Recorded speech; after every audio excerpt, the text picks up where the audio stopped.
반갑습니다. 며칠 비가 내렸는데 오늘은 화창한 날씨로 우리를 주의 성전으로 인도하여 주신 하나님께 감사드립니다. 오늘도 좋은 날 주님 앞에 나오신 우리 모든 성도님들, 또 각처에서 이 시간을 기억하며 예배드리는 우리 모든 성도들 주의 이름으로 환영하고 축복드립니다. 다 같이 찬양대 주악에 맞춰서 묵상하러 기도드리도록 하겠습니다.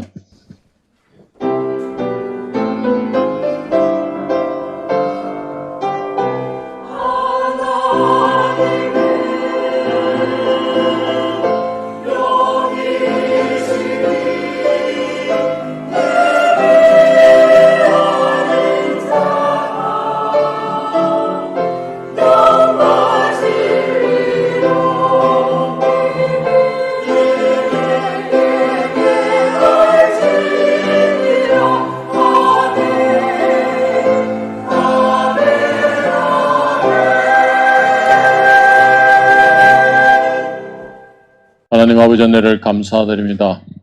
오늘도 따뜻하고 밝은 날씨를 저희들에게 허락하여 주시고 주님이 몸 주고 사신 이 주의 날을 저희들에게 허락하시사 주님 앞에 나와 예배하게 하여 주시니 감사합니다.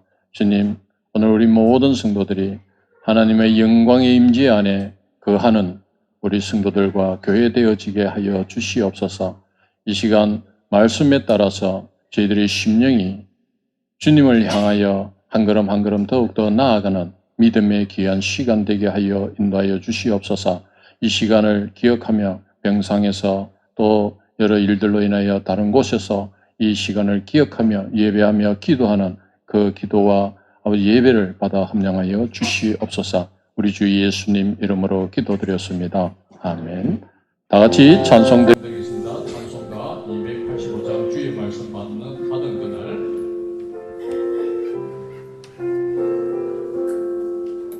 주의 말씀 받은 그날 참 기쁘고 복되도다. 이 기쁜 맘 못 이겨서 온 세상에 전하노라.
나는 전능하신 아버지 하나님 천지의 창조주를 믿습니다. 나는 그의 유일하신 아들 우리 주 예수 그리스도를 믿습니다.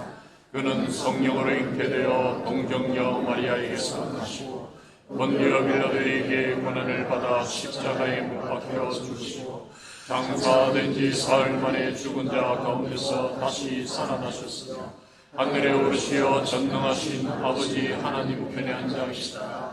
거기로부터 살아있는 자와 죽은 자를 심판하러 오십니다. 나는 성령을 믿어 거룩한 공교회와 성도의 교제와 죄를 용서받는 것과 몸의 부활과 영생을 믿습니다. 아멘. 앉으시겠습니다.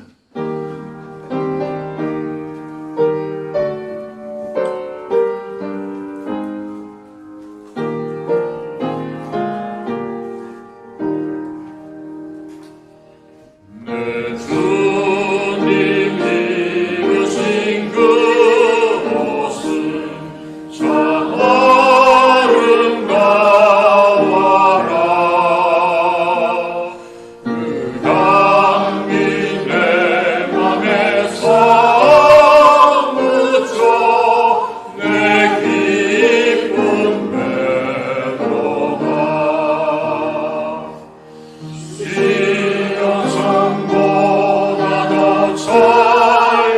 찬란하 저 천성 향하여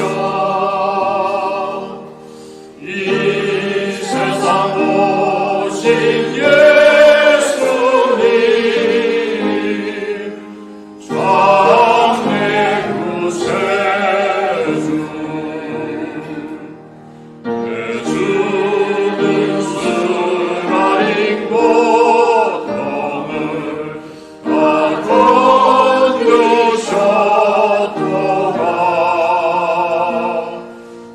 숨쉬신 십자가 되시고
찬송 겸하사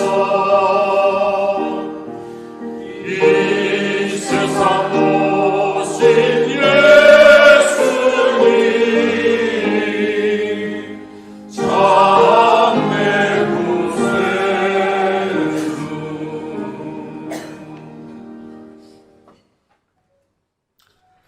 함께 기도드리겠습니다.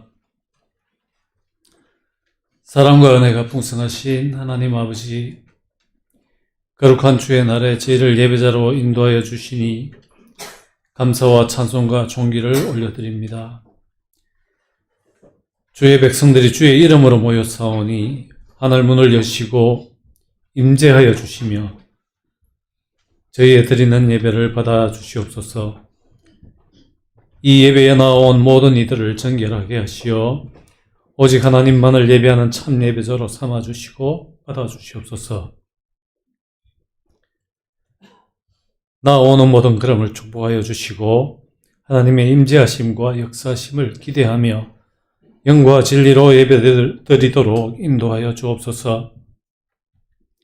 목사님 말씀 선포하실 때 성령께서 충만하심으로 함께하여 주시고 오직 하나님의 말씀만을 선포하는 대언자로 삼아주시어 말씀이 선포될 때 친히 훈육하여 주시며 우리의 영이 새 힘을 얻고 회복되어 거룩한 삶으로 들어갈 수 있도록 인도하여 주옵소서.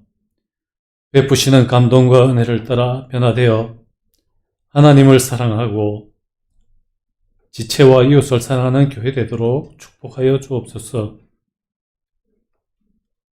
주님, 저희는 연약합니다. 우리 교회를 불쌍히 여겨주시고 비가 오고 바람이 불어도 흔들리지 않는 교회 되기를 원합니다. 지켜주시옵소서. 견실하며 흔들리지 말고 항상 주의 일에 더욱 힘쓰는 자들이 되도록 도와주시옵소서.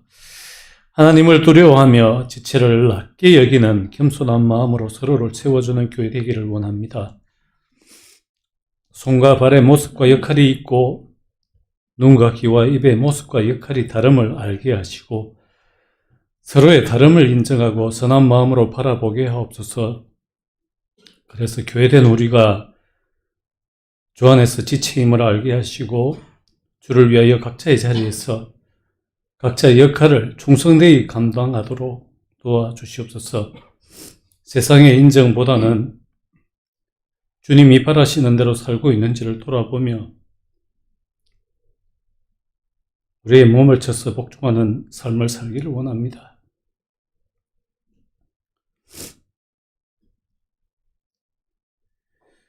모든 관점을 주님 안에서 바라볼 수 있기를 원합니다.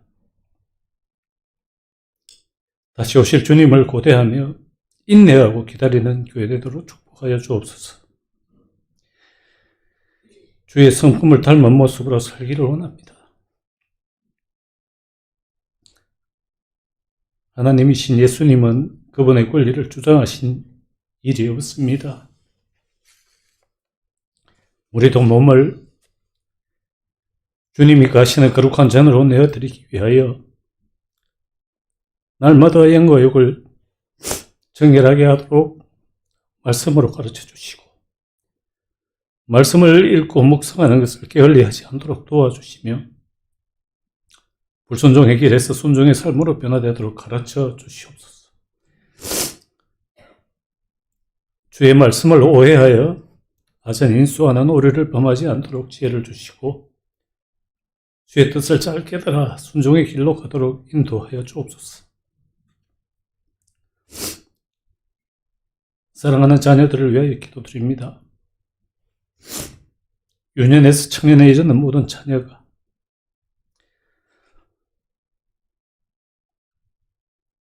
오직 말씀으로 양육되고 영과 육이 강건하게 자라나서 하나님께 착하고 충성된 자들로 칭찬받는 사람이 되기를 간절히 원합니다. 그들의 상한 마음을 위로하여 주시고 그들 가운데 무너진 예배를 회복시켜 주시며 깨어진 관계들을 회복시켜 주옵소서. 오직 주님만이 가능하신 일입니다. 신이 역사하여 주셔서 주의 사랑 안에서 주님의 다함이 없는 사랑과 그 부요하심을 깨달아 알도록 하시어 주의 사랑 안에서 온전히 하나가 될 수 있도록 은혜를 베풀어 주옵소서. 이것을 위하여 부모된 우리는 때를 따라 쉬지 않고 눈물로 기도하며 주님 앞에 마음을 쏟으며 부르짖게 하옵소서. 부모 세대가 고집과 교만을 내려놓게 하시고 잘못을 인정하며 겸손하게 하옵소서. 자녀들도 말씀 안에서 부모를 공경하고 가르침에 순종하게 하옵소서. 악한 세대에 물들지 않도록 지켜 보호하여 주시고 항상 타인을 배려하는 아름다운 마음을 가지고 살아가는 사람들로 자라나서 세상의 빛과 소금이 되고 주께 착하고 충성된 종으로 칭찬받는 복의 복을 더하여 주옵소서. 교회와 나라와 민족의 어려운 상황을 바라보며 슬퍼하고 애타는 마음으로 주께 엎드려 기도할 수 있도록 인도하여 주옵시고 사고와 질병으로 건강의 어려움 가운데 있는 백성들을 기억하여 주시고 그들을 위한 모든 기도를 이 시간 하나님 받아주시며 신이 치유하여 주셔서 빠르게 건강을 회복하고 함께 예배드릴 수 있도록 은혜를 베풀어 주옵소서. 예배 기간으로 세워주신 찬양대 위에와 또 위에 지혜와 권능을 드립혀 주시고 드리는 찬양이 하나님을 향한 온 교회의 기도와 영광이 되게 하시며 하나님 홀로 받아 주시옵소서. 감사를 드리며 예수님 이름으로 기도드립니다. 아멘. 이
기도드리겠습니다. 하나님 아버지 감사를 드립니다. 하나님 우리 공동체 속에 늘 임재하시는 하나님 아버지, 우리 각자의 심령 속에 성령 충만함으로 임재하여 주시고 이 시간 하나님 앞에 드리는 기도를 하나님께서 연락하여 주시며 대표하여 눈물로 기도한 종의 간구를 하나님께서 들응답하여 주시고 이 시간 나온 모든 성도들의 그 마음의 소원과 하나님을 향한 간구가 하나님 앞에 향기로운 제사로 하나님께 연락되어지는 기도의 향기로 흠양하여 주시고 이 시간 드린 찬양을 하나님께서 받아 흠양하여 주셔서 모든 성도들에게 이 찬양의 통로로 임하여 주시고 특별히 이 시간 해외에 있는 분들과 또 해상에 있는 자들과 군문에 있는 자들과 특별히 수능을 10일 정도 앞두고 있는 귀한 친구들에게 하나님께 특별한 은혜를 베풀어 주시고 이 시간 나온 모든 성도들에게 치유의 은혜와 소망이 넘치는 한 시간이 되도록 역사하여 주시옵소서. 죄인을 감추어 주시고 하나님의 말씀을 청종할 수 있는 우리의 마음이 열릴 수 있도록 주께서 역사하여 주옵소서. 감사를 드리며 우리 주 예수 그리스도의 이름으로 기도드리옵나이다. 아멘. 하나님의 말씀을 함께 보시겠습니다. 예레미야 예가 3장입니다. 19절에서 26절의 말씀을 함께 보시겠습니다. 구약성경 1146페이지에 있습니다. 예레미야 예가 3장 19절에서 26절의 말씀을 함께 보시겠습니다. 자, 읽도록 하겠습니다. 내 고초와 재난, 고습과 탐접을 기억하소서. 내 마음이 그를 기억하고 그것을 기억하고 내가 낙심이 되오나 이것을 내가 내 마음에 담아 두었더니 그것이 오히려 나의 소망이 되어사오면 여호와의 인자와 긍휼이 무궁하심으로 우리가 진멸되지 아니함이니이다. 이것들이 아침마다 새로우니 주의 성실하심이 크도소이다.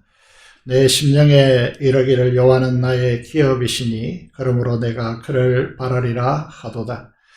기다리는 자들에게나 구하는 영혼들에게 여호와는 선하시도다. 사람이 여호와의 구원을 바라고 잠잠히 기다림이 좋도다. 아멘. 지난 한 주간 잘 지내셨습니까? 하나님 앞에 나온 예배자로 나온 모든 분들에게 하나님의 은혜와 평강이 넘치기를 간절히 축복합니다. 오늘은 하나님의 인자와 긍휼하심이 무궁하십니다 라고 하는 제목으로 하나님의 말씀을 선포하겠습니다. 기도하는 은총과 기도 응답의 축복이 여러분의 있기를 소원합니다. 사랑하는 여러분 안녕하십니까? 왜 이렇게 묵념하면 우리가 예레미야 예가를 읽으면서 자연스럽게 이 말이 떠오를 수밖에 없는 것 같습니다. 유다의 패망을 지켜본 예레미야 선지자라고 하는 이런저를 통하여서 우리 시대와 이 민족을 향한 주님의 시선으로 바라보기를 원하고 또 우리는 미래가 우리 다음 세대, 우리 자녀 세대의 미래가 안녕할 것인가 라고 하는 이런 이야기를, 이런 질문을 던지게 되었습니다. 그래서 우리가 이렇게 인사하기를 원합니다. 우리가 인사 안녕하세요 이렇게 하는데 안녕하세요.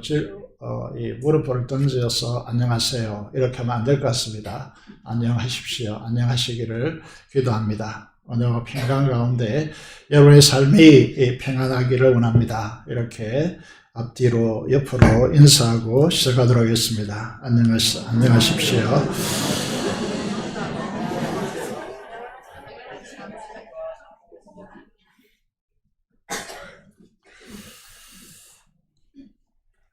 오늘 말씀은 예레미야 3장 12절 23절을 우리는 외우고 있기 때문에 하나님의 성실, 하나님의 성품 중에서 하나님의 성실이라고 하는 제목으로 69절을 암송하고 있고 어제 여러분 그 주보에 계속해서 60절을 내보내고 있는데 줄 보시면서 꼭 암송, 한 주에 한 절 정도는 암송해야 되지 않겠습니까? 그죠?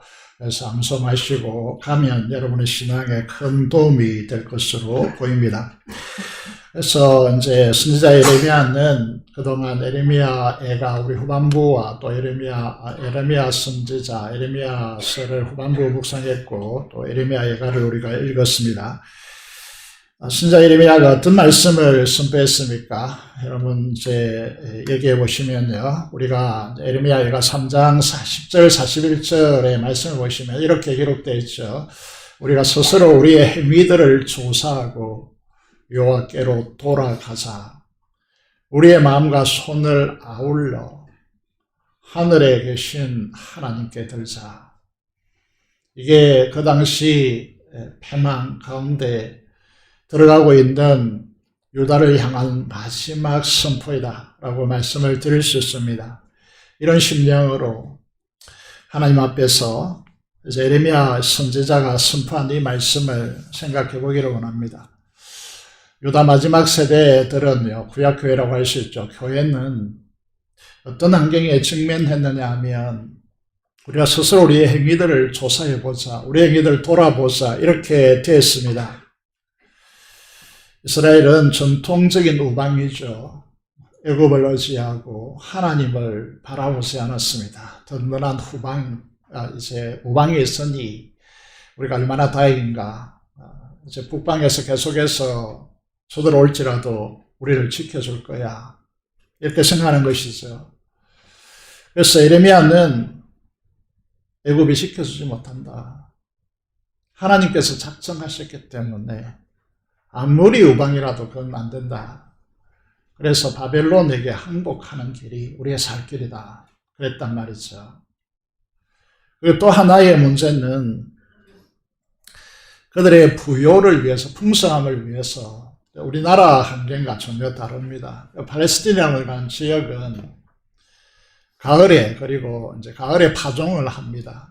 봄에 추수를 하는데 늦은 비, 이른 비라고 이렇게 이야기하죠. 그때만 딱 비가 옵니다. 그 외에는 비가 오지 않기 때문에 비가 너무너무 중요한 것이죠. 그래서 이들이 이제 당면하고 있는 문화는 무엇인가 하면 농사하고 이제 삶이 이제 깊이 개입되어 있기 때문에 이게 하나의 전통적인 문화화 되어 있습니다. 그래서 비를 내려서 풍요를 주고 또 농경 사이에서요.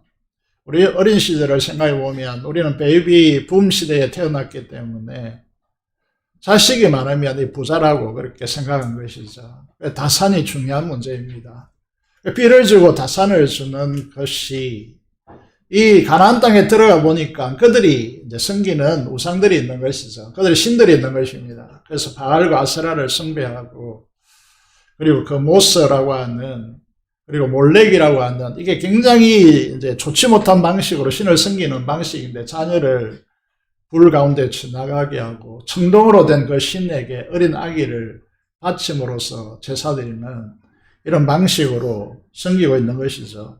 그래야 된다라고 그들이 문화화되고 신화화되고 삶의 습관화되기 때문에 이미 농사를 짓는 법, 목축하는 법과 이게 다 연결되어 있기 때문에 그들이 하나님을 믿고 하나님 말씀대로 산다는 것이 쉽지 않은 문제였다라고 되어 있습니다. 말씀드릴 수 있는 것이죠. 우리들 삶도 마찬가지죠. 하나님의 말씀으로 살아가는 것이 아니라, 이제 이게 최근에 말씀드렸습니다만은, 이게 성소수자 문제, 평등 문제, 그리고 창조론을 믿는 문제, 이런 문제들이요. 기독교인이지만, 교회 환경에서 자라놓은 사람들이지만, 이게 국회 청문회를 통하여서 창조론 믿으니까 너 국가인권위원장이 될 수 없어. 기독교를 믿는 아버지가 목사이고 외국에 가서 목회학을 하고 오고 이런 국회의원들이 이렇게 말한단 말이죠. 쉽지 않은 문제이죠. 오늘 살아가는 우리들도 쉽지 않습니다. 우리 자녀 세대들이 이 세상에 맞닥뜨려서 정말 믿음을 강조하고 선포하고 이렇게 살아가기가 쉽지 않는 그런 환경임을 우리가 볼 수 있습니다. 그래서 이 이제 구약 마지막 시대에 이 환경을 좀 보시면 여러분 예루살렘 성전은 멀리 있습니다. 우상을 섬기는 이제 우상들은 산당들은 집 바로 가까이 있는 것이죠. 그래서 예루살렘 팔레스타인 지역을 보시면 경상남북도만 한데 예를 들어서 우리가 이제 부산에서 성전이 예루살렘 성전이 대구에 있다고 칩시다. 그럼 거기까지 가기가 쉽지 않죠. 그리고 또 하나의 레위기를 공부해 보시면 알겠습니다만 어떻습니까? 그들이 하나님께 예배하는 방식을 보시면요. 제 문제를 해결하기 위해서 속죄제 있죠. 속건제 있습니다. 번제로 태워서 드리는 제사가 있습니다. 화목제사도 있죠. 이제 소제도 있죠. 곡물로 드리는 소제도 있지 않습니까? 하나님을 섬긴다는 것이요. 소를 이제 드리는 것인데 이 소 한 마리가 얼마죠? 쉽지 않는 것이죠. 그래서 거리도 멀고요. 이런 이제 상황에 놓여 있으니까 어떻게 되었습니까? 너무 쉽습니다. 우리 환경에서 보시면요. 전도하다 보면 남녀 호랑행고인가 믿는 분들이 있는데 이건 간단합니다. 한 달에 한 번 정도 가면 되고요. 속마음으로 뭐 그렇게 남묘 호랑행고 계속 외치게 만드는 거죠. 천리교도 이제 전도하다가 만나보면 다 일본 종교거든요. 그래도 마음에 이제 거울을 들여다보면서 마음속에 신을 그리면 그 거울 속에 자신의 모습을 비춰보면 마음속에 그 신이 떠오른다라고 가르치고 있습니다. 간단하거든요. 생각해 보시면 기독교는 복잡하잖아요. 성경 공부도 뭐 굉장히 어렵습니다. 그리고 이제 교회 나오라 그러면 이제 전도하는 사람들 교회 나오라 그러면 나는 게을러서 못 나가겠다. 불교 한 달에 2번 정도 가면 됩니다. 기독교 매일 나와야 되잖아요. 쉽지 않던 부분이죠. 여러분 그런 이제 부분에서 이게 기독교가 이제 하나님을 믿는 이 종교가 시간이 갈수록 이 하나님의 구원의 은혜에 감격하고 하나님의 임재의 경험 속에 오늘 찬양대도 찬양했습니다만은 하나님의 임하심 임재를 경험하지 못하면요 우리의 행위들이 이제 아무 의미가 없는 그런 이제 신앙이 되는 것이죠. 그래서 딱 표시가 납니다. 어떻게 표시가 나느냐 하면 여러분 이게 이제 우리가 생각해 보시면요 이제 물질적인 평안함 이제 자기 자신을 추구하게 되어 있다는 거죠. 그렇게 나타나는 이제 현상이 딱 2가지로 딱 대표되어지는데 우리 시금석이죠. 하나는 감사를 상실한다는 것. 뭐가 감사하냐는 거죠. 그래서 이제 저 자신에 대해서 이제 말씀을 드려보면 우리가 뭐 이렇게 이제 세상처럼 월급 주어서 뭐 설교하게 하는 것이고 우리 설교 열심히 준비해가지고 우리 은혜를 끼쳐야지. 그 안 끼치면 뭐가 필요하냐. 사례라고 하는 감사라고 하는 공간이 없어지는 것이죠. 우리 삶에 부모에게 감사하고 또 나의 지체됨에 감사하고 이 감사가 사라져버린다는 거죠. 두 번째 이게 어떤 현상이 일어나냐 하면 기도의 필요성을 못 느낍니다. 기도를 왜 해야 되는지 뭐 기도 안 해도 얼마든지 살아갈 수 있기 때문에요. 기도하지 않아도 여러분 얼마든지 살 수 있다라고 하는 착각을 일으키는 것이죠. 기도하지 않으면요 망합니다. 기도하지 않으면 자식들이 망합니다. 기도하면 그 자식들은 망하지 않습니다. 여러분 하나님은 있으면 좋고 우리를 축복하시면 좋고 우리가 가지고 있는 넉넉함으로 굳이 하나님이 필요치 않는 공간으로 만들어내는 것이죠. 말씀드린 대로 기독교는 부지런해야 합니다. 공부도 복잡하고 여러분 말씀드린 대로 헌금도 있고요. 그런데 우상은 복잡하지도 않고 매주 요구하지도 않고 기독교에게는 잣대가 이제 굉장히 높은 수준의 잣대를 대죠. 교회 다니면서 왜 그러냐.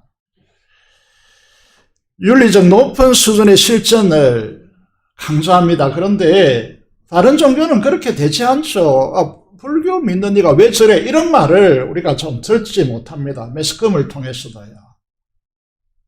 우상을 섬기는 이들에게 저들이 믿는 신이 이걸 요구하고 있는데 왜 저래? 이렇게 말하는 거 들어보셨습니까? 들어보지 못하잖아요. 교회 다니면서 왜 그래? 이렇게 이제 이야기하는 거잖아요. 여러분, 이스라엘과 유다를 보시면요, 돌아오지 못합니다. 돌아오라고 예레미야 선지자가 눈물을 품고 눈물을 흘리고, 눈물의 선지자라고 그러죠. 눈물의 선지자. 제가 이제 신학교에 들어갔을 때, 최근 신학교입니다. 군대 가기 직전에 제가 입학했는데, 이 부산교에서 이제 신학교를 하고 있더라고요. 이곳에 입학한 보니까, 이 최종규 목사님이라는 분이 계셨는데 교장이었습니다. 그때 눈물의 선지자 이 예레미야를 아주 강론하시더라고요. 여러분, 이게 하나님께서 이 하나님의 마음을 가지고 이스라엘에게 눈물 흘리면서 돌아오라고 호소하지만은요. 그리고 예레미야뿐만 아니죠. 하나님께서 수많은 선지자를 보내어서 돌아서라고, 우상숭배 제발 하지 말고, 애굽 세상을 의지하지 말고 하나님을 의지하라고 수없이 강조했지만은요, 내 삶은 이렇다라고 하면서 말씀 순종의 길로 오지 않습니다.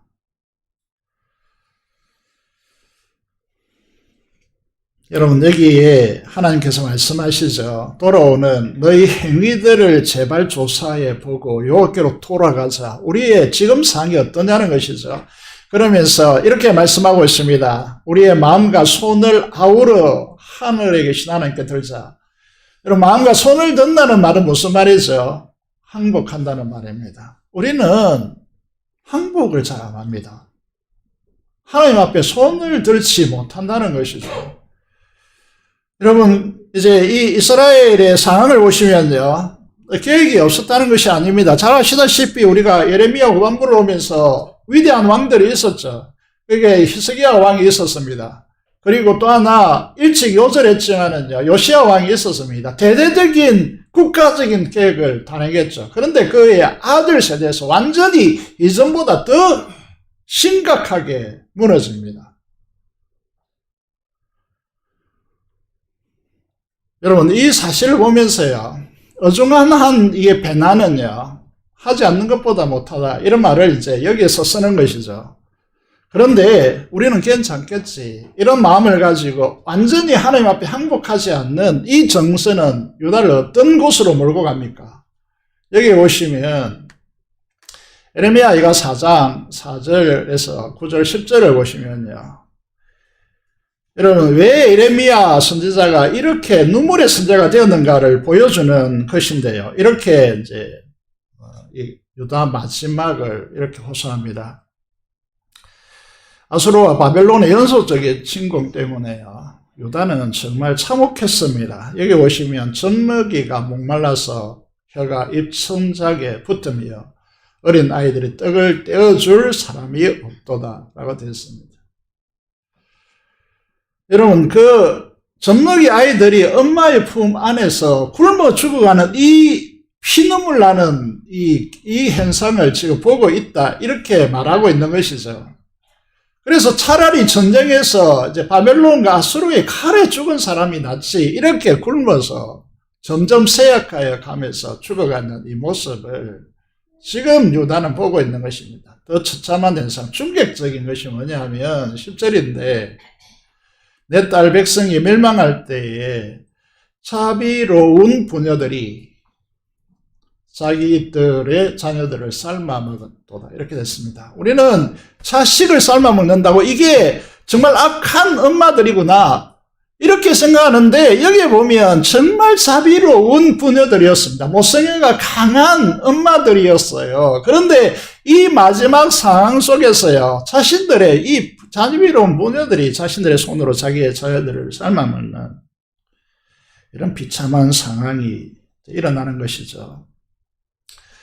에레미야 심상을 좀 보겠습니다. 에레미야는 어떤 마음으로 이 마지막 시대를 갔을까라고 하는 것입니다. 에레미야가 죽으라고 눈물 흘리면서 하나님의 말씀을 선포하고 하나님께 돌아오고 제발 좀 하나님께 항복해라고 그렇게 수없이 외쳤지만은요, 유다 왕들과 그리고 그 신하들과 유력자들이 어떻게 했습니까? 매국노로, 바벨론차로, 우리나라 말하면 이제 매국노로 이렇게 매도하여서요, 체포하여 옥에 가두고 채찍질하고요.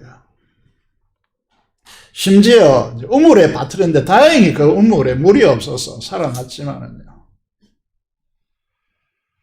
이렇게 하는 이 민족에게 이제 우리는 잘 알죠. 이게 에레미야가 바벨론에 항복해라고 했기 때문에 바벨론주의자다 이렇게 되었습니다. 그래서 실제로 이제 느부갓네살 왕과 그의 신하들이 침공하여 왔을 때 에레미야를 후대합니다.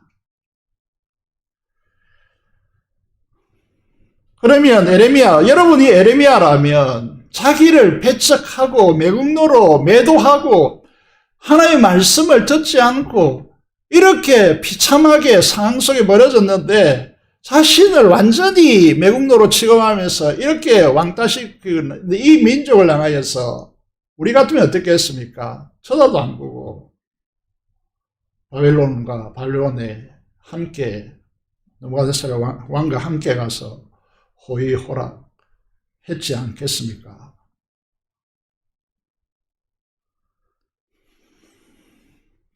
더군다나 에레미야는 하나님으로부터 70년 만에 돌아온다는 메시지를 사인을 받았습니다. 그러면 거기 가서 준비하는 게 더 낫지 않겠어요? 그런데 어떻게 합니까? 여러분, 이 에레미야의 마음을 좀 생각해 보셔야 된다는 거죠. 우리가 이제 신앙생활 하면서 억울함도 많고, 또 외면당하는 부분도 많고, 특별히 하나님 제일 앞에 서서 이제 가는 사람들이 당하는 이 수치와 수모, 또 외면, 이런 것들이 참 많거든요, 교회에서. 교회가 그렇지 않으면 다행인데, 대부분 그렇게 직면하게 돼서 저항력을 많이 느낍니다. 그러면 우리의 마음속에 이제 정말 더러워서 못하겠다 하면서 여러분 이 공동체를 떠나버립니까?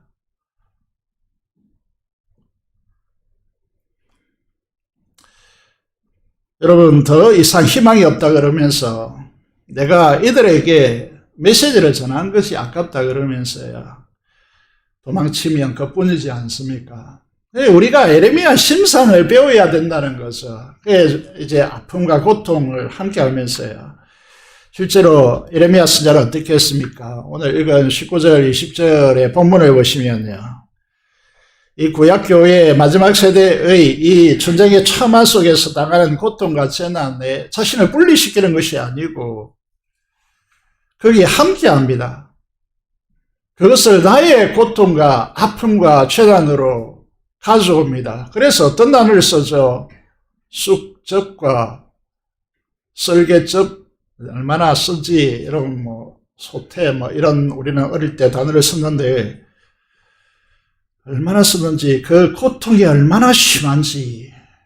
여러분, 이 에레미야는 하나님의 말씀을 듣지 않고, 자기 말을 듣지 않고, 그리고 자기를 매국노로 취급하는 이 민족의 이 고통에 자신의 고통을 함께 하고요. 그 고통을 고스란히 자기 마음속에 가져와서 이 고통을 느끼고 있다. 이렇게 말씀하고 있는 것입니다. 우리가 자칫하면요. 교회는 한 몸이라 그러고 은사를 통해서 서로를 섬겨야 된다. 이렇게 이야기하고 막 이렇게 이야기하는데 나는 교회의 어려움과 힘듦과 아픔과 고통 이런 것들은 전혀 나와는 문제가 아니에요. 나는 간중처럼 그렇게 간망하는 자세를 취한다면요. 그거는 교회일 수가 없는 거죠. 내가 이렇게 억울한데 너희들이 한 것이 뭐냐라고 하는 방식을 쓴다면 이 교회 될 수가 없는 거죠.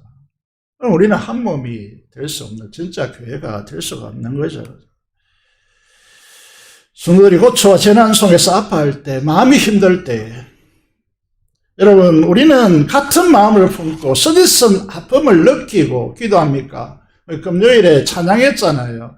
지체들의 슬픔과 아픔을 고스란히 나와 함께 느끼고 있고, 함께 가져가고 있느냐라고 하는 것이죠.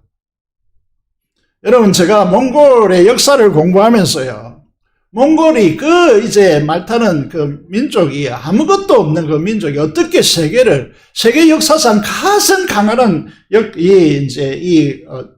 땅을 지배했느냐라고 그렇게 공부를 해보니까요, 징기스칸의 마음과 말당 소대장의 마음이 똑같았어요. 그럼 저의 마음과 성도 여러분의 한 사람 한 사람 마음이 똑같습니까? 그럼 이 교회는 끝없이 부흥할 겁니다.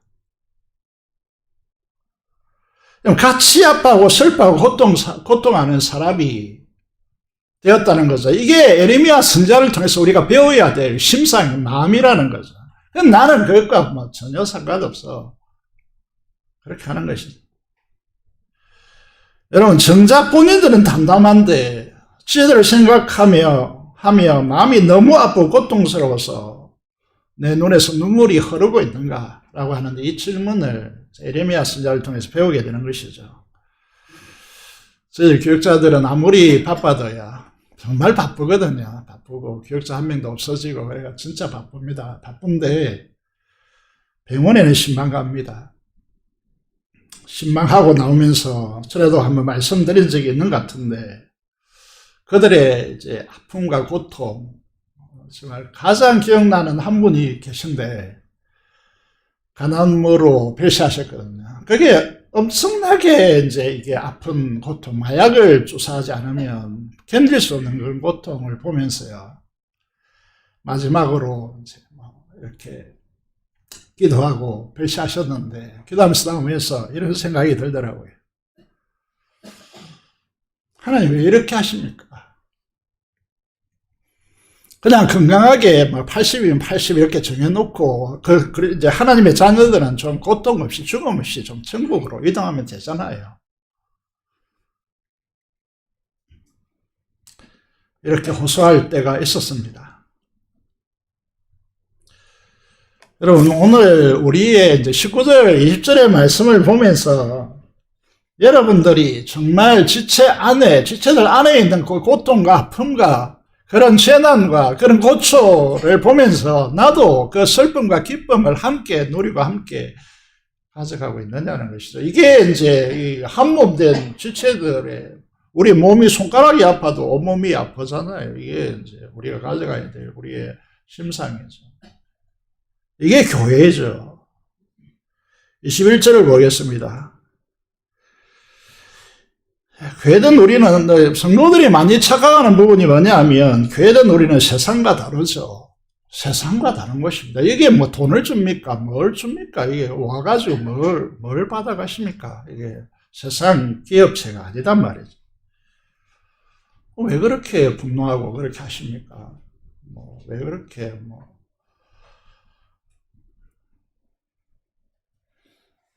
지지고 볶아하는지, 저도 그럴 때가 많았습니다만은, 고초와 재난에 함께 아파하고 고통한다면, 우리는 이제 이 하나님 편에 서서 하나님이 일어날 때 참 낙심되는 일이 많아요. 참 낙심되는 일이 많다고요.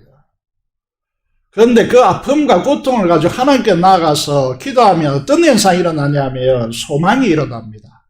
소망이. 여러분, 희망과 소망이 전혀 이제 다르다고 계속해서 말씀을 드릴 수 있는데, 희망은요, 꺾이면 끝입니다. 그런데 소망은 하나님의, 영원하신 하나님이 언약으로 인하여서 우리의 한계 너머의 세계를 우리에게 보여주기 때문에 하나님께서 이루시는 역사를 기대하게 되는 것이죠. 이게 소망이라는 것입니다. 그래서 언약을 통해서 이루시는 하늘의 소망을 품고 사는 것이 그리스도인이고, 그 색상과 분위기가 완전히 다르다는 것입니다. 그래서 이제 오늘 우리가 읽었습니다만은 에레미야서도 수 없는 주옥 같은 말씀이 있고요. 17장 같은 경우에도 48장 같은 경우에도 좋아하는 말씀이 에레미야서 안에 수두룩한데, 제가 가장 이제 좋아하는 말씀이 바로 이 에레미야가 3장 22절 23절입니다. 함께 큰 소리를 한번 읽어보겠습니다. 읽어보면서 외우시면 좋겠습니다. 시작. 여호와의 인자와 긍휼이 무궁하심으로 우리가 진멸되지 아니함이니이다. 이것들이 아침마다 새로우니 주의 성실하심이 크도소이다. 함송한다는 말은 마음속에 묵상한다는 말이죠. 이 말씀을 품고 가만히 기도하고 이 말씀 안에 머물러 있으면요, 엄청난 하나님의 이 뭐라고 해야 됩니까? 그 은혜의 물결이 파도치거든요.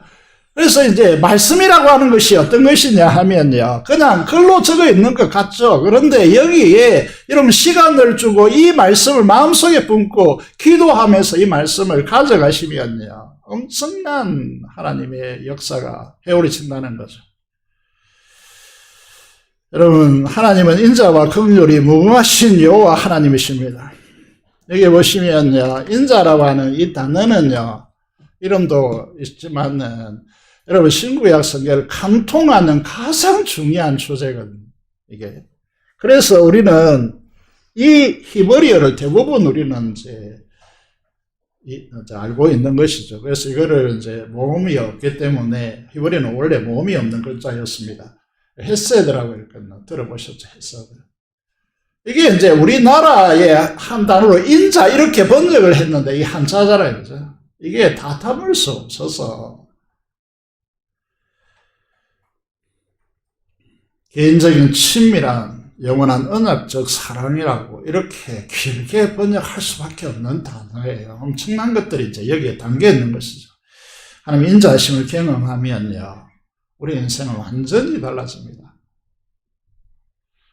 제가 신앙생활하면서 가장 이해가 되지 않는 것 때문에, 언약 때문에, 그저 안 된 것이 있는데, 그게 언약 때문에 죄 없는 하나님의 아들을 인간으로 이 세상에 보내시고, 우리 죄에 대한 대속물로 삼으셔서 십자가에 죽으시고, 지옥의 행벌을 받게 하시고, 아무것도 모르고 죄악에 뒹굴은 나를 위해서 이렇게 구원하셨다라고 하는데, 이것이 처음에 들을 때는 저에게 전혀 다가오지 않았거든요. 도대체 이 일이 이 세상에 가능한 것인가 저항했습니다.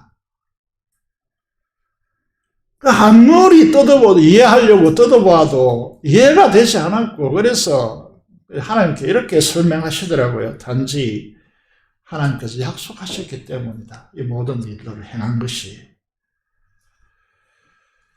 그래서 이게 인자하심이라고 그러더라고요.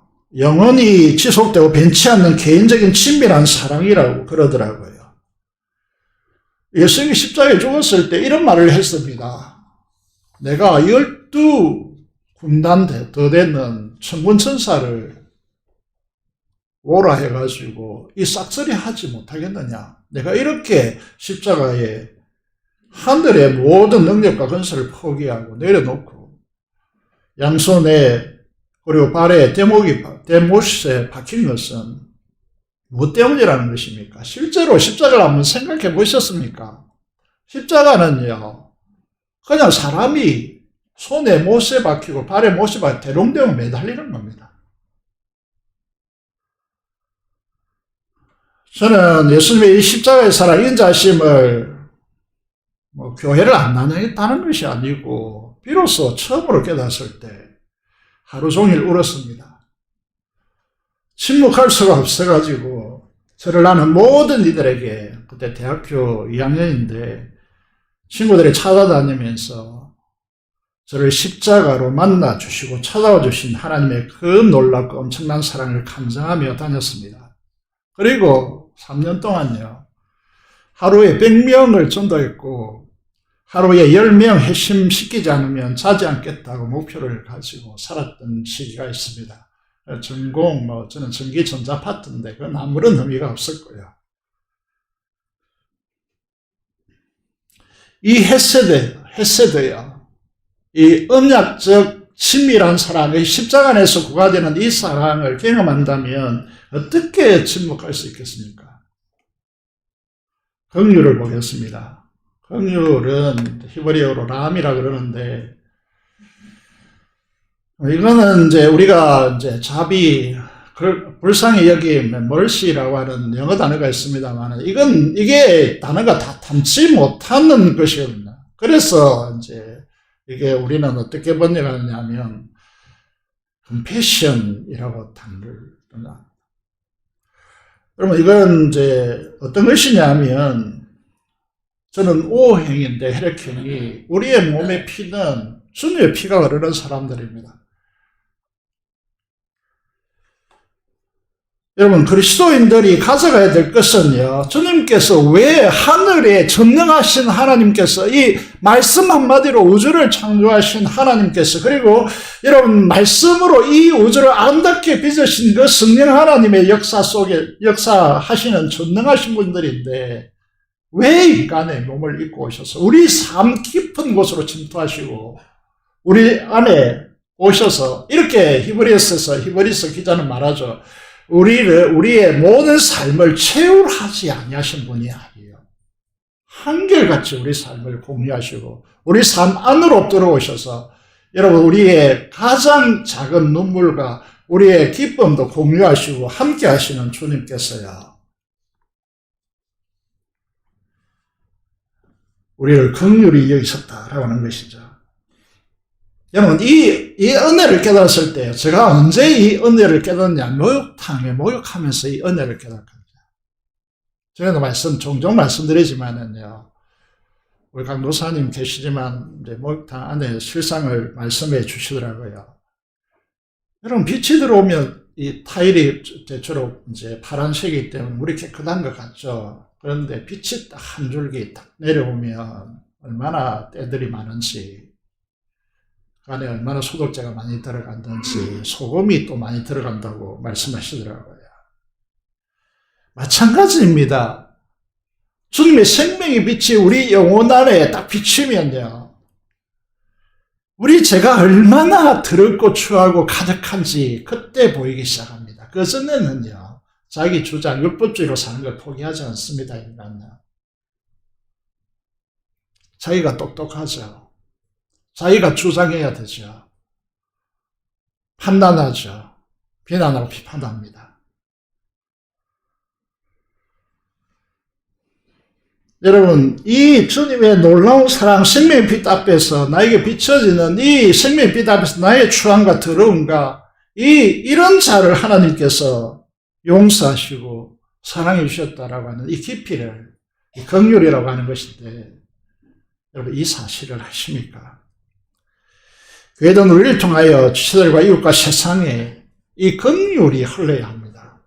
우리나라는 이 긍휼이 흐르지 않잖아요. 지금 이 긍휼의 수로가 다 차단되어서 자기가 옳다 그러고 막 상대방을 잘못했다 그러고 그 짓밟아야 내가 이긴다 그러고, 이 민족이 이렇게 가고 있는 한 이 민족의 희망이, 소망이 없는 것이죠. 누가복음 15장의 탕자의 비유, 이번에 진해교회 가가지고 이걸 이게 전했더니 이게 생애에서 처음으로 이게 큰 은혜를 받았다고 하면서 반응하시더라고요. 그런데 우리를 잘 보시면 우리는 마치 탕자의 비유에서 이율법주의자의 맏아들과 같다는 거죠. 그 동생이 그래도 안전하게 생명을 부지하고 돌아온 것에 대해서 감격함과 또 그 잔치에 참여할 수가 없습니다. 건강하게 돌아온 이 동생을 향해서 긍휼의 마음이 없기 때문에, 옳고 그름만 존재하기 때문에요, 그 천국 잔치에 참여할 수가 없나 봐요. 바로 우리들이지 않습니까? 교회 새신자가 들어와도 가끔 제가 새신자의 상황을 전하면요, 뭐 그러나 예수님께서 바리새인과 서기관하고 제사장들을 왜 독사의 새끼들이라고, 회치라 무덤이라고 그 독설을 쏟아냈습니까? 건강에 돌아온 것만으로도 그가 무엇을, 자기 재산을 다 탕진했든지 그건 중요한 문제가 아닙니다. 여러분, 그건 율법주의 옳고 그름의 문제이지, 이게 구원의 하나님의 나라의 관점에서 보면 그게 중요한 것이 아니거든요. 그런데 거꾸로 가는 거죠. 우리 그리스도인인데, 여러분 이게 이런 저런 것들을 이야기하면 돈의 문제 딱 얽히면요, 그건 그리스도인이고 다 없는 거죠.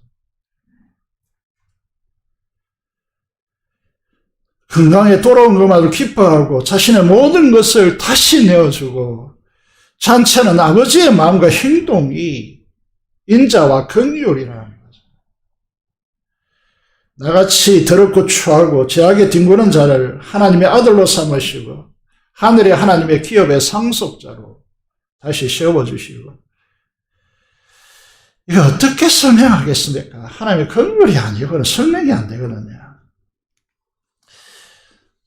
여러분, 이 말씀이 이제 좀 보시면요, 이게 하나님의 여호와의 인자와 긍휼이 무궁하다는 표현을 씁니다. 무궁하다. 이건 우리가 이해할 수 있는 단어가 아닙니다. 우리 경험 세계에서 일어날 수 있는 단어가 아니거든요. 그래서 우리가 이해를 잘 못하는 부분들이 많습니다. 단어가 어려워서 이해를 못한다 이게 아니고, 우리 경험 세계 속에서 우리가 경험되지 않기 때문에 이 기독교가 어려운 것이거든요.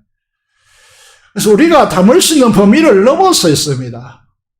그래서 이 기독교가 굉장히 힘든, 똑바로 들어가 보시면요, 굉장히 힘든 거죠. 그런데 에레미야가 어떻게 고백하느냐 하면, 이것이 아침마다 새로운다. 여러분, 이 말씀을 곰곰이 묵상해 보시면 여기에 무릎이 탁 치집니다. 무릎이. 정말 이 말씀의 오묘함이요, 이게 아침마다 새롭다라고 하는 이 말씀 속에 이 하나님의 이 엄청난 역사가 우리 속에 경험 세계로 들어오는 거예요. 여러분, 우리가 이제 하늘과 땅은요, 끊임없이 수평적으로 만날 수 없잖아요. 그런데 우리가 지구가 둥글기 때문에 수평선, 지평선 이런 개념이 있습니다. 그런데 하나님께서 오늘 임재하신다라고 하는 표현을 썼는데, 하나님께서 그 온 우주에 충만하시고 너무 크기 때문에 우리에게 당겨지지 아니하시는 하나님께서, 최근에 이제 제가 창조를 공부하고 있는 것인데, 여러분, 하나님께서 그 우주의 밖에, 이 우주 밖에 계신 그 하나님께서 이 우주를 창조하신 분이잖아요. 그 밖에 계실 수 있는 유일한 분이시죠. 그분께서 자신을 완전히 축소하셔가지고 우리 한 인간을 만나주시기 위해서 자신을 제한시키고 축소시키시고 우리 안으로 들어오시는 하나님이심을 창조의 사건을 통해서 이제 공부하게 되어집니다. 무궁한 인자와 긍휼을 우리가 어떻게 경험합니까? 이것이 아침마다 우리에게 임하여 주시고 우리에게 찾아와 주시고 우리를 만나 주시기 때문에 그에 의해서 비로소 열린다는 거죠. 그래서 우리 교회가 계속해서 강조하는 것이 뭡니까? 우리 권사님이 맨날 수고해가지고 여러분 큐티책 사라고, 큐티책 이렇게 가져가라고, 심지어 자기 돈을 투여하면서까지 가져가라고 하는 이유가 어디에 있습니까? 새벽을 잃어버리고 말이죠. 세상 문화에 막 이렇게 하고, 제가 46명에게 문자를 보냈는데 몇 명이 오시나요? 특세 같은 경우에.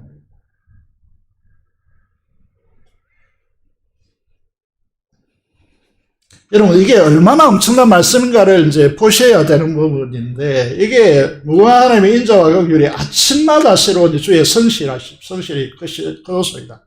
이렇게 말하는 것이죠.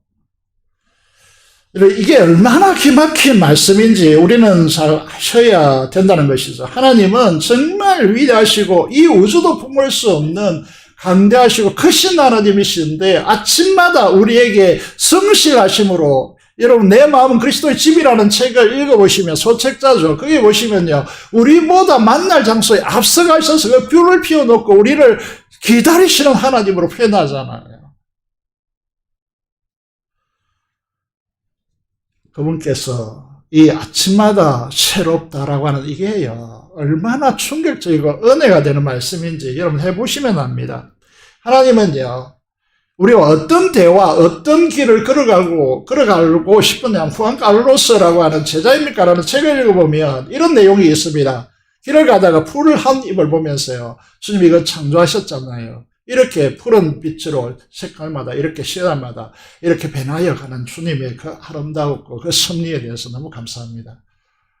이렇게 작은 부분 설거지하면서요, 이렇게 콧노래 부르고 찬양하며 설거지하면서 이 설거지 할 수 있고 나의 가족을 위해서 이렇게 섬길 수 있는 은혜를 주신 하나님께 감사합니다. 요즘 설거지 하기 싫잖아요. 그래서 막 이렇게 세척기 들어놓잖아요. 그렇게 아무리 해도요, 행복할 수가 없습니다. 하나님과 세밀함으로, 주님께서는 우리에게 세밀한 하나하나까지도 다 터치하시고, 우리와 교제하시고 원하시고, 이렇게 하시는 분이시단 말이죠.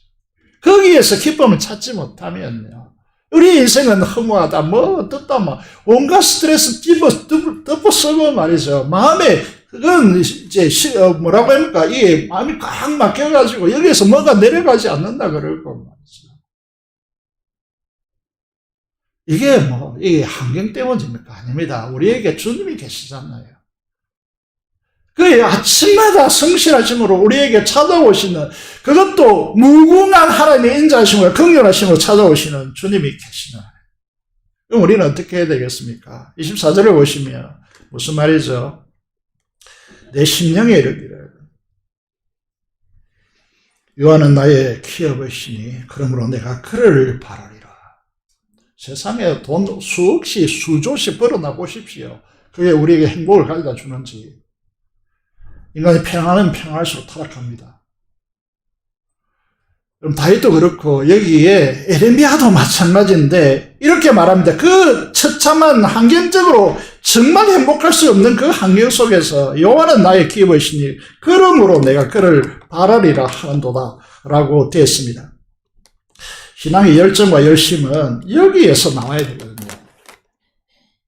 우리가 이제 지금까지 교회 생각을 요즘 많이 하는데, 왜냐하면 저기 적고 또 공간이 커지다 보니까 또 그게 공간이 막 이렇게 남아돌면 또 그게 좀 목사에게 엄청난 부담이 되는 거잖아요. 저도 변화해야 되겠다 이런 생각을 가지고 있습니다. 근데 가만히 돌아보면 우리 교회 환경이 마산교회에 있을 때도 마찬가지였는데, 고등학교 때 마산교회에 있었거든요. 근데 막 이렇게 회의하고 무슨 운동 벌이고 이런 데는 정말 뛰어나요. 근데 신앙의 진면목에 딱 들어가서는요, 이게 침묵해진단 말이에요. 막 합시다. 이거 가지고 얼마 못 갑니다. 여러분 착각하면 안 됩니다. 내 심령에 이르기를 여호와는 나의 기업이시니 그러므로 내가 그를 바라리라. 이 기본, 이 기초가 깔려 있어야 돼요. 신앙과 열심과 열정은 여기에서 나와야 합니다. 그렇지 않으면 우리의 열심은 언젠가는 동이 난다는 거죠. 요즘 때때로 이런 심상이 형성되더라고요. 사탄의 속삭임일 수 있는데 여러분도 그런 마음이 들고 있을지 모르겠습니다. 이렇게 가다가는 주름이 엄습할 때가 있습니다. 지도자가 이제 소수로 가면 갈수록 파도처럼 계속해서 밀려드는 압박감에 늘 직면합니다. 이대로는 하는 근심과 염려로 머리가 아플 때가 있습니다. 여러분 이 고독을 아십니까? 그래서 여러분 지도자를 공격하는 거 조심해야 돼요. 그때 성령께서 주시는 마음에 들려오는 소리가 무엇이냐면 여호와 하나님 우리 주 예수 그리스도께서 나와 함께 하시고 나의 산업의 소득이시니 내가 누구를 두려워하기로. 성령 하나님의 위로하심이 찾아온단 말이죠. 이 하나님의 역사 위로하심이 없다면 하나님의 사람들은 견딜 수 없습니다. 사람의 위로가 될까요? 저희 주변에 이제 분들이 같이 일을 하면서 걱정하지 말라고 위로하십니다. 그 위로가 될까요? 하나님이 움직이지 않으면 위로가 되겠습니까? 안 됩니다. 25절을 보시면요. 여러분 인생에 어떤 압박이 있습니까? 어떤 두려움이 있습니까? 그것을 벗어날 수 있는 비결이 무엇입니까? 오늘 아침에 여러분 아침마다 이 의자가 정돈된다는 거 아시죠? 우리 성도님들이 요즘 이게 토요일 오셔가지고 청소하고 그래도 잘 안 되는 부분, 이게 틀어져 있기 때문에 잘 맞춰야 되고, 또 창문도 보시면, 여러분 창문을 이렇게 여는데, 이게 앞에만 조금 열려 있습니다. 보시면 알겠지만, 이건 다 고정시켜야 되는 거죠. 하고, 또 화분도 정리해도 막 일들이 많은데, 오늘 아침 밖에 나가니까 조그마한 새가 이제 밑으로 와가지고 창문이 다 닫히니까 나가지 못하고 있더라고요. 아무리 발꿈치도 못 나갑니다, 이제는. 밑으로 내려가서 이렇게 갈 수 있는 구조가 아니기 때문에 문을 열어줘야 돼요. 문을 열어주겠다고 받치고 막 머리가 깨질 것 같이 계속 받더라고요. 그래서 잡아서 좀 해주려니까 안 잡히고 문을 열어놨는데 다행히도 문 열어가운데 밖에서 한 마리는 기다리고 막 이렇게 하더라고요. 25절을 보시면 여러분 물고기가 그물에 걸린다면 가만히 있어야 됩니다. 움직일수록 더 옥죄 오죠. 그래서 예레미야는 선포합니다. 제발 좀 우리가 어려움에 직면할 때마다 뭐 이런 사람 저런 사람 뭐 찾아다니면서 이야기하지 마시고 하나님을 기다리십시오. 기다리는 자에게는 구하는 자에게 영혼들에게 여호와는 선하시도다. 선하시도다. 굿이라고 하는 영어를 표현인데 하나님 선하심으로 다가옵니다. 그럼 제 인생에 가장 감동받은 한 페이지가 있다면 이게 출애굽기 이제 14장 13절 14절인데 앞에는 홍해가 가로막히고 뒤에는 세계 최강군단 바로의 마병이 빠른 속도로 추적해 오는 그 상황 가운데 헤어날 길이 없잖아요. 그때 막 동요하기 시작하죠. 모세가 하나님 앞에 기도합니다. 그러니까 하나님께서 뭐라고 하십니까? 두려워하지 말고 지팡이를 내밀라고 하죠. 그때 선포되는 말씀이 무엇입니까? 모세가 백성에게 이르되 너희는 두려워하지 말고 가만히 있어서 여호와께서 오늘 너희를 위하여 행하시는 구원을 보라. 네가 오늘 본 애굽 사람을 영원히 다시 보지 아니하리라. 여호와께서 너희를 위하여 싸우시리니 너희는 가만히 있어야지. 정말 죽을 것 같고 더 이상 인생이 버티지 못할 것 같습니다. 실제로 그런 측면에 들었을 때 낙동강에 가서 죽을 했던 적이 있거든요. 기도하니까 하나님께서 해가 서쪽으로 떨어지고 있을 때 낙동강에 그 해가 빗줄기 가서 이렇게 쫙 비춰오더라고요. 그러면서 예전에 하나님 만날 때 하나님께서 너의 갈 길을 내가 가르쳐 보이고 너를 주목하겠다라고 하는 말씀이 다시 회복되더라고요. 너희는 가만히 있어 말씀하십니다. 오늘 너희를 위하여 행하시는 여호와의 구원을 보라고 말씀하십니다. 에레미야 3장 26절을 보십시오. 이 사실을 강조합니다. 세상은 자기 힘으로 노력하고 극복하고 힘쓰라고 이야기합니다. 그런데 하나님께서는 예배하라, 기도하라고 하십니다. 이 두 가지 중에 무엇을 선택하시겠습니까? 여러분, 우리가 수영을 배울 때에 첫 번째 듣는 코치로부터 듣는 이야기가 무엇입니까? 힘을 빼라고. 우리는 막 힘을 다 잔뜩 주고 막 다리와 팔을 막 이렇게 저으면 수영 빨리 갈 걸 생각하는데 천만의 말씀이 물에 위에 몸이 타야 되는 거죠. 힘을 빼라고 말합니다.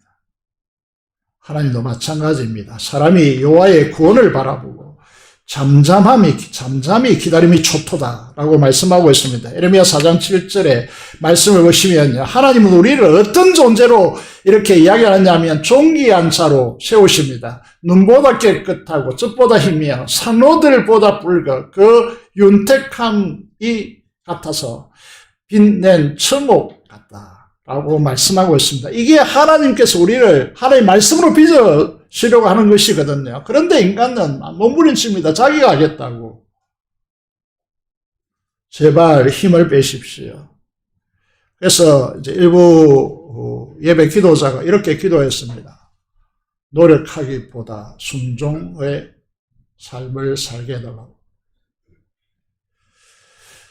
사랑하는 성도 여러분, 저는 금요일에 여러분과 함께 복음적 삶을 살기 위해서 이게 지금 뜨는데 이걸 왜 이게 화면에 띄웠냐면 이게 어디입니까? 강한대교죠. 불꽃축제 이번 주에 합니까? 다음 주에 합니까? 여러분 처음에 이 불꽃축제 할 때 여러분 가본 적이 있습니까? 자, 한 번도 가본 적이 없지만 이야기 들어보면 처음에 이게 시도될 때 막 지하철도 뭐 가득 차고 뭐 차도 못 타가지고 몇 시간을 끌어오고 막 이런 이야기 들었잖아요. 지금 그렇게 합니까? 하나님의 무궁한 인자심과 긍휼하심 이건 우리가 경험할 수 없는 것들인데 여러분 이건 아침마다 새롭기 때문에요. 이건 기막힌 하나님의 나라. 그 하나님의 나라를 여행하는 그 길을 하나님께서 여신단 말이죠. 이 세상에서는 그런 일이 없습니다. 이 한번 가보시면요. 이거 두 번 또 가야 되겠다. 이런 마음이 저로서는 잘 안 생기고. 그리고 최근에 어떤 청년과 이야기하니까 서울에 있는 청년들이 그 여의도 불꽃축제를 보여주면서 이 부산은 거의 10분의 1도 안 되더라. 이렇게 이야기하더라고요. 규모가 말이죠. 사랑하는 성도 여러분, 오늘 우리에게 말씀하고 있습니다. 여러분이 하시겠습니까? 하나님이 하시도록 맡기겠습니까? 너희는 가만히 있어. 시편 46편 10절입니다. 내가 하나님 됨을 알지어다. 여러분, 이 땅에 이 많은 찬양팀이 있는데 이 찬양팀을 이렇게 한국 교회의 이 찬양을 이렇게 일으킨 이제 사람이 하스데반이라고 하는 사람인데, 여러분, 그분의 찬양팀이 주로 불렀던 이 찬양이 너희는 가만히 있어. 내가 하나님 됨을 알지어다. 내가 세상의 열방 가운데 높임을 받으리라. 우리가 오늘 이 자리에 나온 우리가 아침마다 새롭게 무궁한 인자심과 그 긍휼하심으로 우리에게 찾아주시고 한없이 자기를 낮추어서 십자가의 아들을 죽이시기까지 하면서 우리를 찾아와서 우리를, 여러분, 이게 희고 여러분 붉고 여러분 이 주먹같이 빚어진 하나님의 형상에 하나님의 자녀로 세우시기 위해서 말씀으로 우리를 빚어나가시는 그 하나님의 은혜 앞에 날마다 나아가서 우리 이런 속된 편을 써서 죄송합니다만은 우리가 우리 삶을 가져가겠다고 난리치지 말고 가만히 있어서 가만히 침묵하고 하나님을 기다리고 그의 구원의 이 은혜를 기다리는 주의 복된 성도들이 되시기를 주님의 이름으로 축복드립니다. 기도드리겠습니다. 인자심과 긍휼을 품고 드러내는 언약 백성으로 살기 위해서 하나님을 기다리는 삶을 살아갈 수 있도록 도와주시고 민족복음과 통일을 받치는 선교사를 위해서 하나님 앞에 기도드리도록 하겠습니다. 기도하겠습니다. 살아계신 아버지 하나님 은혜를 감사합니다. 우리를 사랑해 주시고 은혜 베푸심으로 인하여 진심으로 감사를 드립니다. 오늘 우리를 이 자리에 나오게 하시고 주님의 은혜 앞에 거하게 하심을 감사합니다. 하나님 아버지 우리를 하여금 하나님의 무궁한 인자와 긍휼을 깨닫고 누리고 아버지 그것을 전하는 자로 세워주시기를 간절히 손을 드립니다. 아버지 민족 복음화를 위해서 기도하고 이 지역의 복음화를 위해서 기도합니다. 복음의 문이 활짝 열리도록 역사하여 주시옵소서.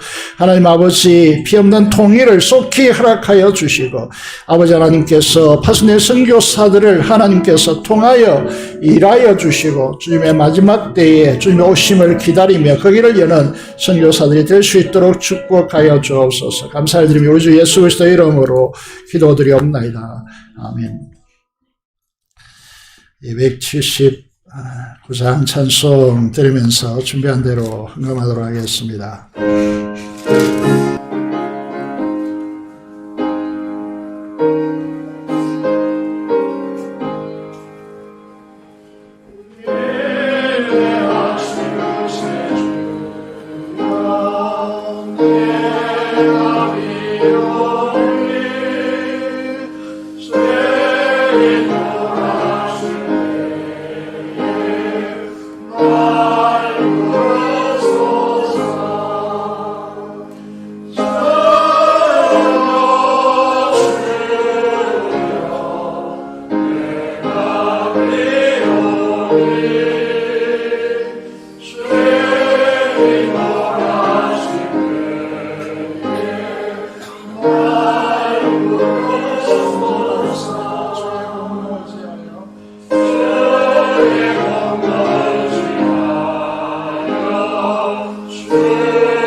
아버지 은혜를 감사합니다. 우리를 불러주시고 얼마나 우리를 사랑하시는지 오늘도 말씀하여 주시고 그 인자하심과 긍휼하심의 무궁하심으로 우리에게 아침마다 새로움으로 다가오셔서 우리의 심령을 물들이고 우리 삶을 풍요롭게 공급하여 주시는 하나님 은혜 앞에 진심으로 감사를 드립니다.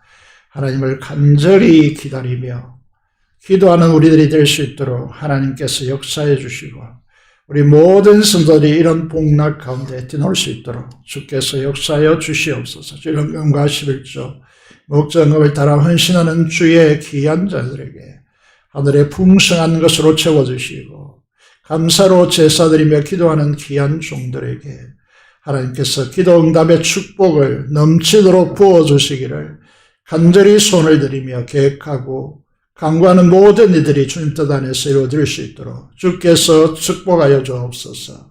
계속해서 교회 비전 건축이 이루어져 가고 있습니다. 이제 본격적으로 엘리베이터와 계단실을 다 완성하고 이제 우리의 본당 쪽으로 옮겨오게 되어지는데 안전을 지켜주시고 필요한 자원들을 공급하여 주고 사람을 보내어 주시기를 간절히 손을 들이며 우리가 한 마음으로 온전히 기도하게 하여 주시옵소서. 입시를 앞두고 있는 귀한 자녀들에게 두 손들어 축복하여 주옵소서. 우리 주 예수 그리스도 이름으로 기도드리옵나이다. 아멘.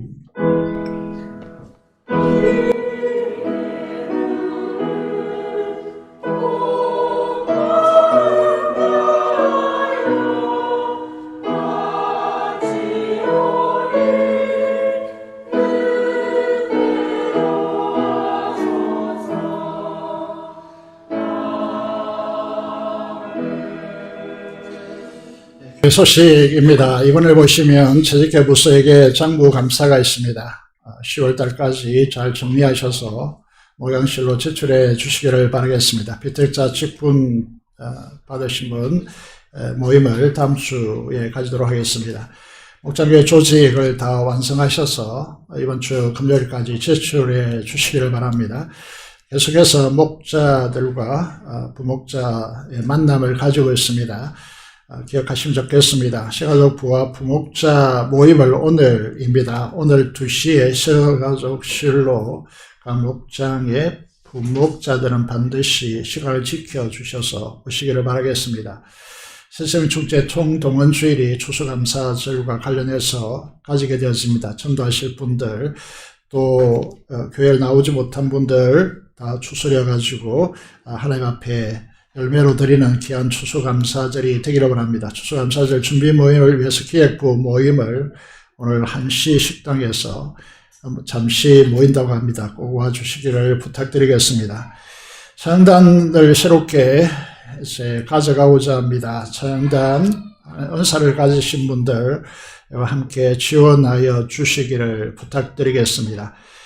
조승현 은사님, 도선자 집사님, 계속해서 고순복 권사님, 또 이제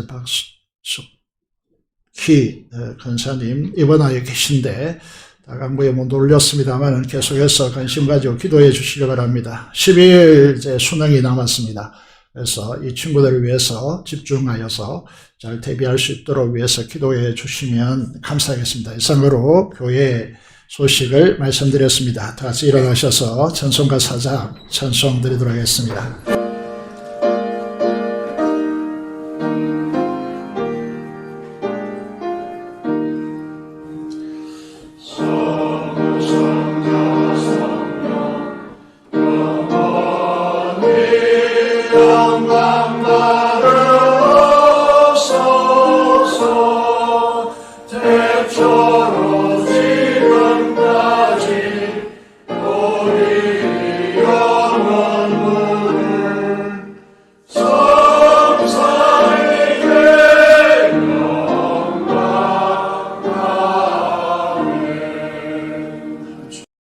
지금 우리 주 예수 그리스도의 은혜와 하나님 아버지의 무한하신 사랑하심과 성령의 교통 충만 감동하심이 무궁한 하나님의 인자와 긍휼을 아침마다 새롭게 만나기를 소원하는 사랑하는 성도들의 심령과 가슴과 생각타전 위에 지금부터 영원토록 함께 하시기를 축원합니다. 아멘.